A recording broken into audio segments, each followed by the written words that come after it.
Hi guys, it's Lizelle here from Solution K9 and the Dog Training Lab. And in today's video, I'm going to talk about how important is it or how useful is it to create a play relationship with your dog or playing with your dog. Does that help in building a relationship with your dog? Now let me tell you a story about Kaz and Delta. Now, I made them into play monsters. Playing with me was their world. We trained 3 times a day. Like, seriously, as far as our play relationship went, you couldn't fault it. There is nothing anyone could have done better when it came to building a play relationship. But guess what? Both dogs still preferred to go out and hang with my husband, not me. No matter how much time I spent playing with my dogs, personal play, toy play, food play, basically didn't matter. They couldn't care less about hanging out with me. Why? Because play does not build a relationship with your dog. I said it and I'm saying it again.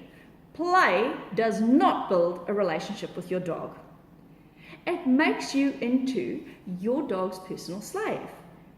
Yep, you are the source of their fun, and when you're not fun, they're going to bugger off and look for fun elsewhere, because that is what you're creating.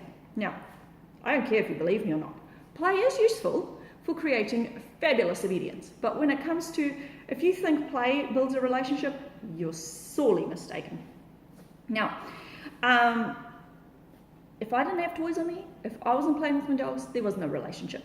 They went and hung out with my husband, even when he was doing gardening, because it was far more fun hanging out with him than with me. Why? Because he was actually doing stuff. What was he doing? He was going for a walk around the garden. They were involved working with him, doing gardening. Simple as that. No toys involved, just simply being with somebody and being part of what they were doing was important. Now, did he have a relationship with them? Not really, because if somebody else came up and had something more exciting for them to do, they would have both left and played with that person. So, all play, focusing on play does is turn your dogs into entitled little brats. You can believe me or not, I tried it. I didn't just try it with one dog, I tried it with more than one dog, and it did not have an iota to do with our relationship. Play did not improve our relationship.